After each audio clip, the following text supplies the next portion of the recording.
right. Good morning, everybody. Welcome to Wellness Wednesdays. And I am going to be your facilitator, your host, Deana Taylor. I am now the Good Health and Nutrition Coordinator here in Knowledge Quest. And today is, of course, the first day of Black History Month. So we're excited about that, right? And also, this is the week of African Heritage and Health. This is African and Heritage Health Week. So I'm so excited to kick off Black History Month. I'm so excited to kick off African Health and Heritage Week with Wellness Talks. We're going to talk Wellness Wednesdays. And make sure you join me. This is going to be ongoing, and we're going to make sure that you all know when Wellness Wednesday talks are going on. So make sure you join in with me and we get these talks in, and you are free to ask any questions that you have as I go through it. At the end, I'll go through and answer any, and we'll have a Q&A with any questions that anybody in the audience may have. I hope that you all are warm and you are safe. Of course, during this time, we have the ice storm and, power outages, schools are out, we're off our job, but I'm very thankful that you all were able to come in, make it today, listen to the information that I'm going to share, and then share what any information or questions that you may have as we go through it. And my topic today is the trauma bonds to food, the connection to foods that we have created as African American people, and how that has had, I would say, a disconnect for us reaching our highest potential. And then I'm going to talk about some things that we can do in order to connect back to, a better quality of life through knowing what foods we need to intake and the movement that we can do. Okay, so that's going to be our topic today, and going through a little bit of the history of, what are trauma bonds, and then how did we even get this connection to these unhealthy foods? Where did it start from? Some people may be like, I just like the taste of it, or I just have this craving, or it tastes good and it makes me feel good. Well, all of that is connected, in the brain, and particular things that are going on. Hormones are being released and you're having a reaction. But what I'm getting to is the deeper point of it all is those trauma bonds and connection. So historically, we're in Black History Month, right? So let's go down a little bit and go through our history and start off with us being, enslaved and being prisoners of war and eating foods for survival. So, of course, during those times, our ancestors were having to take foods that they didn't want, that our captive, the people who had us enslaved, they didn't want. That was their leftovers, right? They didn't want to eat it. They gave that to us. They would call it mush, or, just a whole bunch of slops put together. But what we had was survival skills. And so with those survival skills, just like we say, we can turn lemon into lemonade. We took mush and, scraps and leftovers, and we created what is now called, excuse me, y'all, what is now called soul food. All right. And I would say it's called soul food for a variety of things, but it really was there to help keep us going. All right. That soul food was the food that continued to help us go and move and be able to, get in our day-to-day movements in what we had to do on the plantation without, dying. And of course, it was made with love. That soul food, that plantation food, when Big Mama made that food was made with love. It wasn't made, just put it all together. She actually took, the intestines of a pig and made that where it would be tasteful for us to be able to ingest it and take it in. Now let's move on. Let's fast forward to present day. And like I just said, soul food. And soul food is actually equated to plantation food. That's really actually all that soul food really is at this point. We learned how to take, lemons and make lemonade. We learned how to take what was scraps and leftovers and turn it into a meal. And we learned how to utilize those seasonings and incorporate that love to make it something that was healthy, not healthy, but delicious to taste, right? Not healthy, unhealthy, but delicious to taste. And because it was so delicious to taste, it gets connected to our culture. How does it get connected to our culture, Dean? Well, it get connected to our culture because guess what? We'll eat around holidays. We connect with graduations and, anniversaries and birthdays around soul food. When you invite somebody over, to the house, or you have a gathering at home, you'll have soul food because there's this extended connection to this food, making you feel a certain way and having that comfort. Even we'll hear that word, comfort food, and we'll have that connection to that soul food because it makes us feel a certain way. It relaxes you. It makes you feel good. So I wanted to talk about something that has been stated by two different authors, and one is a doctor, Dr. Joy DeGruy. She talks about post-traumatic slave syndrome, which is a multi-generational trauma. What she talks about in depth is that when trauma happens one time, no matter if it was 300, 400, 500 years ago, it still perpetuates throughout the other generations. So then you are having multi-generational trauma. So remember I said we're talking about trauma bonds to food. So if we created that connection to those unhealthy foods during slavery times, and then we also covered that food and implemented that food into our holidays, into our birthdays, into our celebrations, into our culture, Thanksgiving and Christmas, we still are eating this unhealthy food, and it starts to turn into a multi-generational trauma. And you may say, well, how is this a trauma bond? I feel good when I eat this food.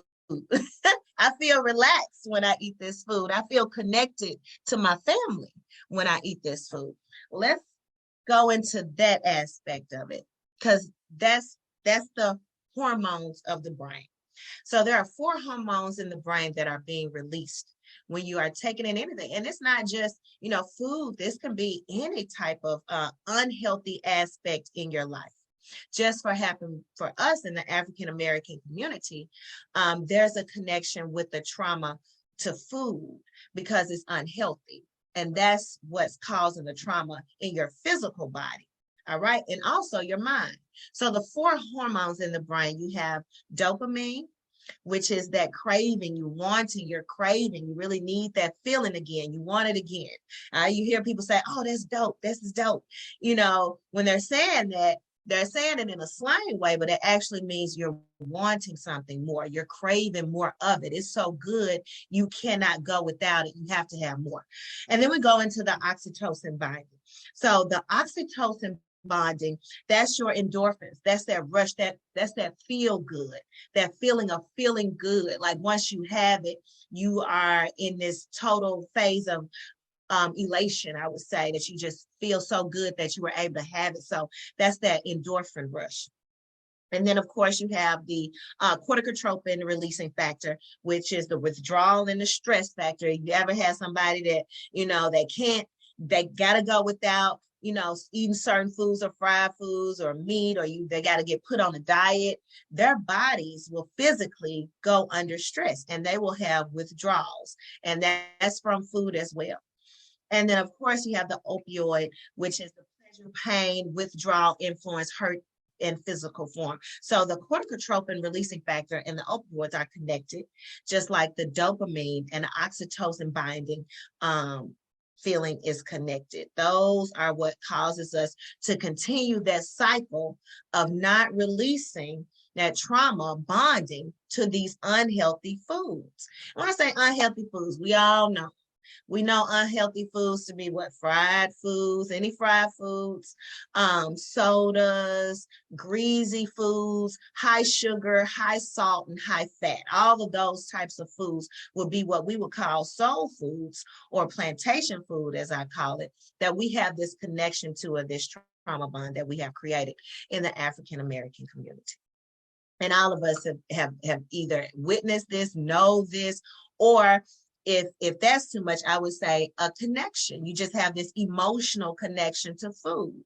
And a lot of us have an emotional connection to food because just like those 4 hormones that are being released in the brain, it makes you feel a certain way.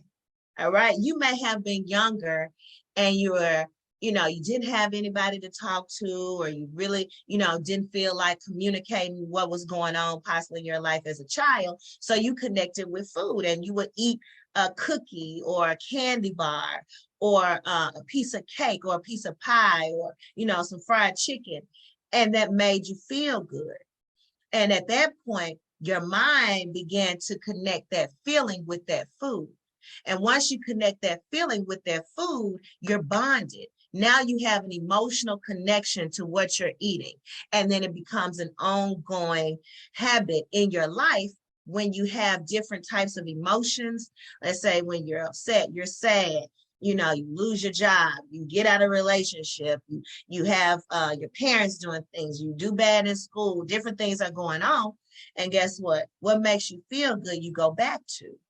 So if you know that eating makes you feel good, that's how people begin to overindulge, because that dopamine factor is being released, that craving factor is being released, because this piece of cake or this pie, or stopping by and getting some fast food is going to release that dopamine. It's going to make you feel good. Then you have that oxytocin binding, where you start to have the endorphins being released. So then you have this chemical infusion of all of this going on in the brain. And then our bodies are not only releasing these hormones within the brain, but it's also not recognizing this food as being nutrient dense that the body can utilize to fuel your organs. And that's where the trauma continues to begin. Because if the food is unhealthy, but your mind is receiving these, I would say, these firing off of the synapses in the central nervous system, as well as making you feel connected, making you feel love through the foods, and it's not through another person, it's through the foods, that's very unhealthy. So what are some things that we can do now that we recognize it? The first thing that I want you all to understand is where it came from. How did we even get connected to these unhealthy foods?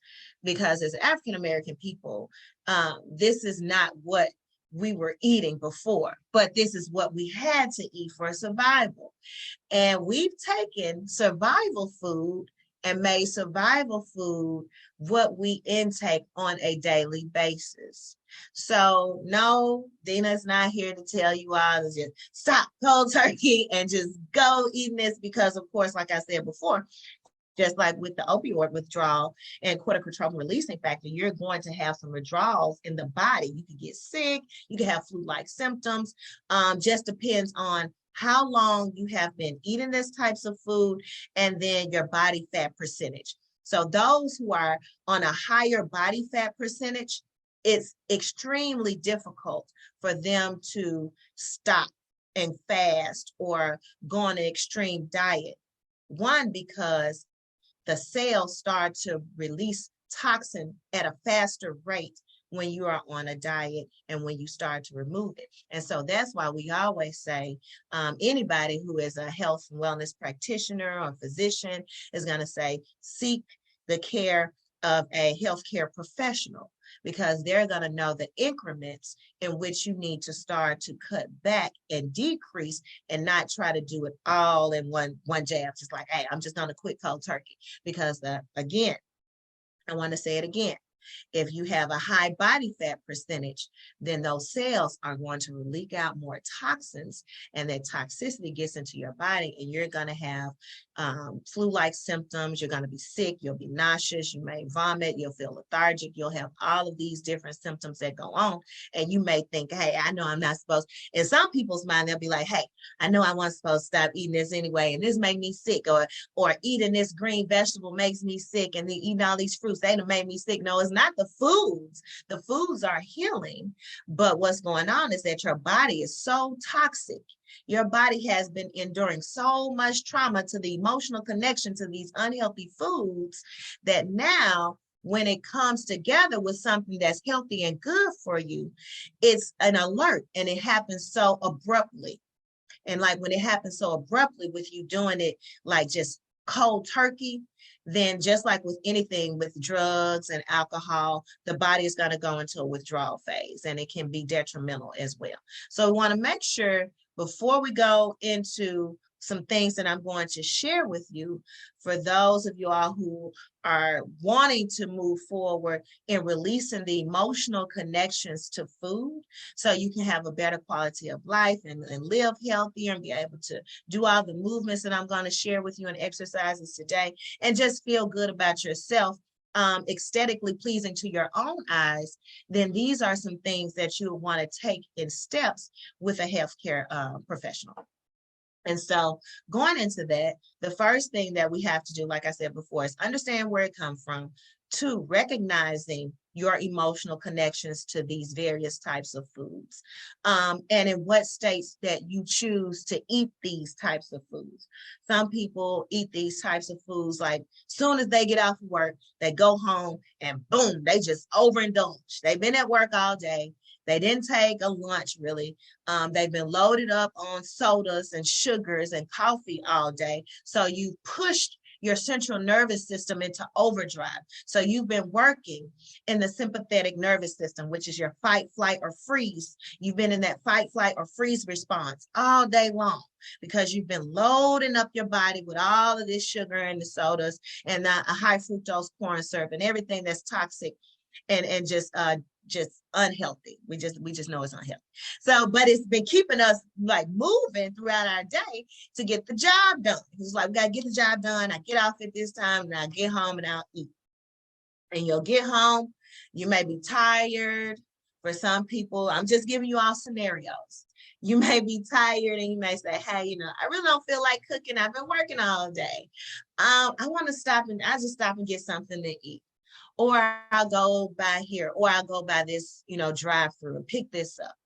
And if you continue to do that Monday through Friday, and then guess what? On the weekends, you want to hang out with friends, you want to drink, you want to do this, you want to have, a glass of wine with friends and things like it starts to build upon itself. And the body is created to heal itself when it's in the right type of conditions. The body cannot heal itself under the pressure of all of this unhealthy eating habits continuously. Then it starts to express itself. And so when the body is expressing itself, it expresses itself in various ways. Hypertension, diabetes, that'll be the first ones we'll get. And so when you start to see that, and as more of those free radicals are in the body, and you are constantly loading yourself with these unhealthy foods, and these free radicals start to just fester themselves inside of you, you'll start to see various things come to rise, like cancer, autoimmune diseases. Of course, we know a variety of those. We have MS, and we have lupus, and the body just fighting against itself. So at this point, the body is fighting against itself. The body is not created to fight against itself. It's created to continue to heal itself. But if you don't give it the tools, then it can't do that. So I want you all just to be educated first on what that connection to these unhealthy foods are. Where did that come from? Why is that? And think about, why am I continually to perpetuate this unhealthy plantation food connection to this unhealthy food throughout my life, and then pass it on to my family members and my children, and allowing them to take on these unhealthy habits? And that's why, Dr. Jordan Grew says it's multi-generational, and it is multi-generational trauma, but we have to recognize it. And once we recognize it, we can change it. So the second part, like I said, recognizing when you are having these influxes of wanting to eat these particular types of foods. Like I said earlier, you may be just in a rush. You get off of work and just, hey, I just got to grab something. Or it could be, I've had such a bad day at work, or it's been so stressful at work, I want something sweet. Something sweet is going to make me feel better. It's going to make me feel good, all right? And that sweet response is also connected to the reproductive system in various ways. So that if you've had a bad day, you're going to want something sweet because it's going to make you feel better. You get that sweet craving. All right. And then the high fat or the fried foods, that high fat and that high salt content. Okay. You also have those cravings. And once you incorporate all that with a lack of water, a lack of movement, then you have this unhealthy lifestyle that's being shown to your children. All right. And if your children are seeing you eat a certain way, then they're also going to do as what they see. So you want to start doing things that are healthier and making sure that you're incorporating the family. So we've recognized it. So let's start to do a change. We probably say, okay, Ms. Taylor, what does change even look like? How do I start? I've been eating like this all my life. My family been eating like this all our life. I know Big Mama, she been eating like this all her life. She didn't die until she was 90 years old. We'll say that. Or, she got to be 80, 90 years old and nothing ever happened to her. And this is what I say. One, every body, physical body, is different. We all have a different makeup. All of our fingerprints are different. My fingerprint next to my father's, next to my mother's, next to my son, all of them are going to be different. So because of that, that lets you know that what we need and what they had are on two different things. Now, we can also look at genetics, but we have to look at how we are playing a part in our health. And two, a lot of those foods that we're taking in now are genetically modified organisms. They are GMOs. Now, back when Big Mama, Grandmama, Great Grandmama, a lot of them, of course, they were eating foods, but a lot of them were growing their own foods. A lot of them had their own home garden where they were making sure that they had some fresh foods, or they was, picking their own tomatoes and cucumbers and, doing all of that as well as having their chicken and their greens. But the greens, they pick those greens in the garden, right? They pick those greens at home. So it was some things, and they were a whole lot active. So now we are getting all of our foods from the grocery store most of the time. We're not growing anything. We're not shopping with our local farmers. We're not going to the Green Leaf Learning Farm and getting those foods. We need to start implementing that, going there, picking up our foods, and making sure that we're making our greens, our collard greens and mustard greens from the garden, not from the local grocery store, because those may not be organic foods. They could be full of pesticides and herbicides and all of these other spray chemicals that they put on foods that's also increasing your free radicals that are in your body that could cause cancer or autoimmune diseases and the other issues within the body. Now, looking at that, then start to look at your plate. Be like, okay, I may not be able to stop cold turkey with my fried foods and my steaks and all of that, but look at your plate. The first thing I want you to do is look at your plate and look at the colors on your plate. What do the colors on your plate look like? Are there a lot of browns, dark colors, or is it full of life? Do you see greens and yellows with your peppers and oranges and yellows and greens? Do you see an incorporation of all of these sun-fired live foods on your plate? Now, if you don't, what I always tell people, and I got this from one of my mentors, and he said, make sure on everything that you eat, every meal that you have, it has to have some live food on it. So if you're going to have a baked potato and a steak, make sure you have a side salad. It was like, if somebody wants to have a baked potato and a steak, have a salad. You want to have a grilled chicken and you want to have some spaghetti, have a side salad, or make sure you have a piece of fruit, but have something that came out of the earth, something that came from the ground on your plate. Don't eat without having something that came from the earth, because that is going to be the nutrient dense foods. Because if you don't know it, emotional connection and the trauma bonding to those foods that we have, all of those foods are, most of the time, they are created. And they are chemicals, all right? They're not even really nutrients. You're not really even getting nutrients. You're getting in a lot of chemicals to create this type of taste that also, these people are scientists.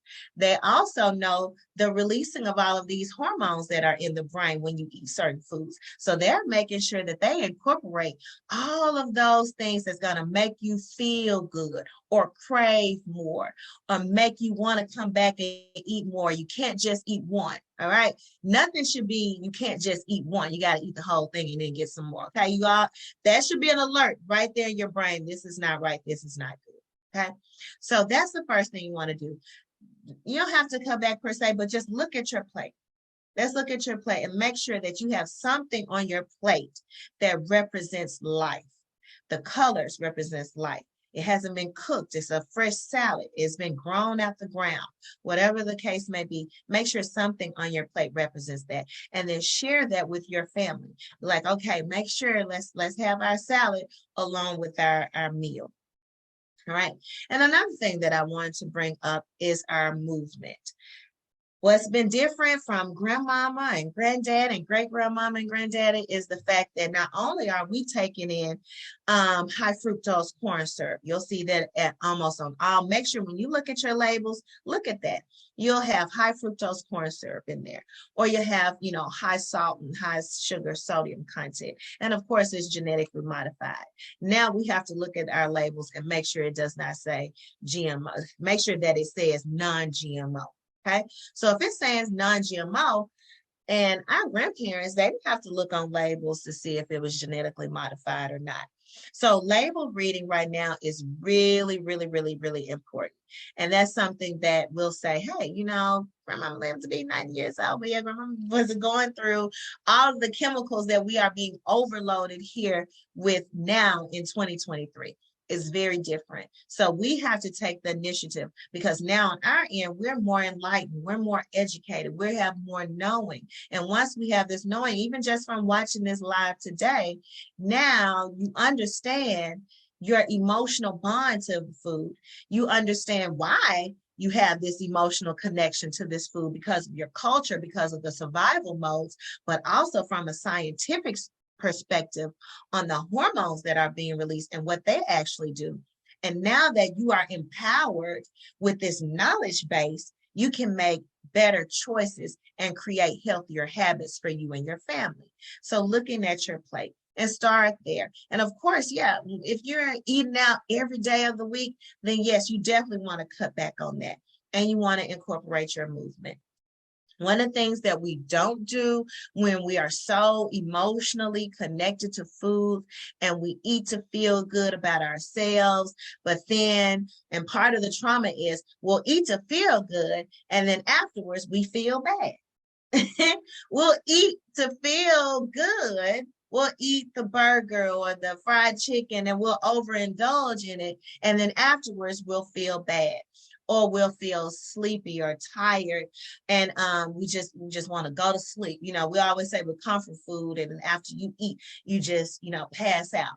Well, during Thanksgiving, of course, in the turkey is a lot of tryptophan that's in the turkey that makes you go to sleep. So it has that inducing factor in there. But a lot of the foods that we're eating is draining the energy from you rather than replenishing the energy back in you. So notice that when you're eating foods, no food should drain the energy out of you.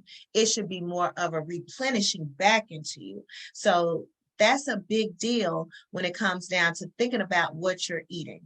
If what you are eating is draining you and when you get done, you just want to pass out, fall out, and go to sleep, then that is the indicator without you not having any scientific background or knowledge, knowing that how it makes you feel and not having any energy to move afterwards or do anything and put you to sleep is not healthy. You want things that's going to get you started and get you motivated and pull that energy into you so you can be able to cycle that energy back out. All right. So that's how food is. You take it in to use it as fuel. The body has to use it for all of its chemical processes. And then you can do it for your movement and processes that you need to do.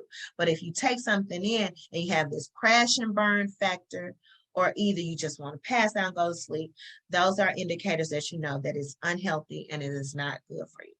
Now, going into that, I'm going into movement. So you don't want anything that's going to make you feel tired, drained and you're not wanting to move. But when you have those foods that infuse you with life, you want to share that life hours and you want to get moving. So what does movement look like?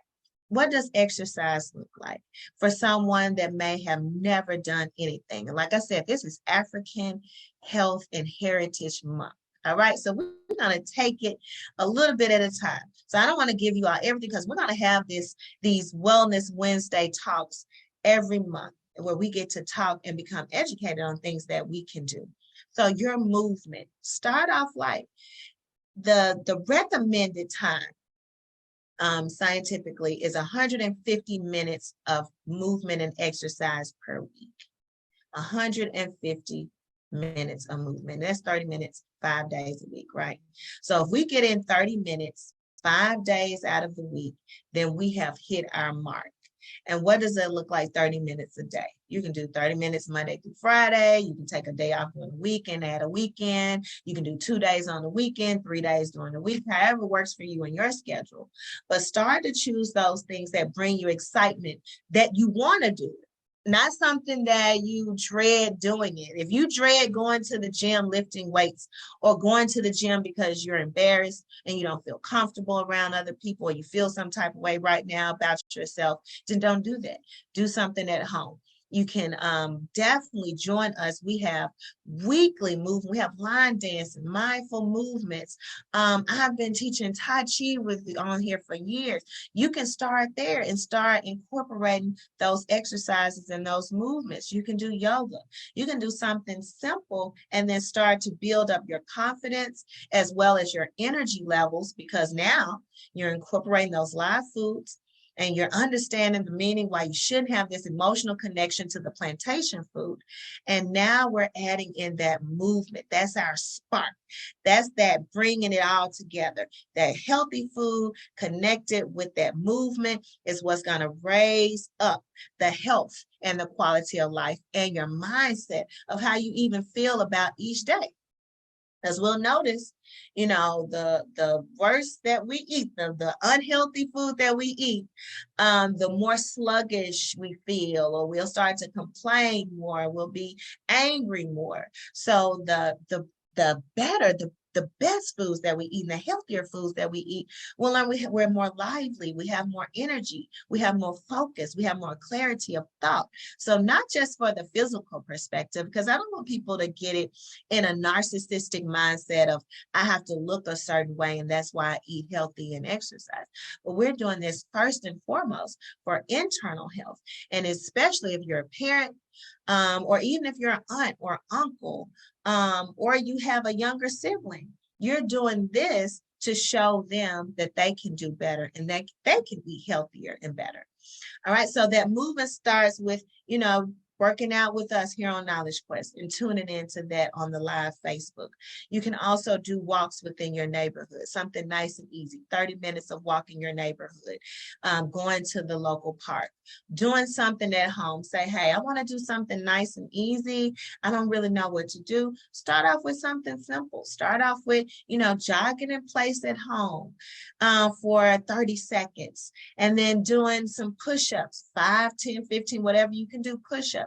And then crunches, whatever is comfortable in the time frame that you can do it. And then just repeating those exercises that you feel comfortable doing, that you may have done when you were in school or high school or in college, doing those jumping jacks and getting back into that routine. But don't try to compare yourself. Make sure you don't compare yourself to where you were before. Just see yourself where you are now, and then have your goal of what you want to achieve moving forward. And then that continues to push you and to push you forward. But don't dwell on what was. Let's look at what is. So now we have the trauma bond. How are we connected with the food? It first started when we were enslaved, and we learned we are such beautiful people. We was like, hey, we're going to take this food and we're going to make it something that will make it taste good. It doesn't have to be trash. It doesn't have to be waste. We can transform it. And so the alchemy of that within itself was for survival. But we don't have to alchemize our food at this point. right now anymore. We have the opportunity to grow our own foods. We have the opportunity to learn how to grow our own foods if we don't. We have the opportunity to go to local farmers and grab some healthy foods to eat, and then taking the tips that I've shared with you today and start incorporating that, and then recognize. The biggest thing is recognizing what is going on with your body when you are wanting certain foods. And then I want you all to think about this. The foods that you are craving and that you are wanting, think about ultimately, what are those foods doing internally to your body? How is this healing my liver? How is this healing my kidneys?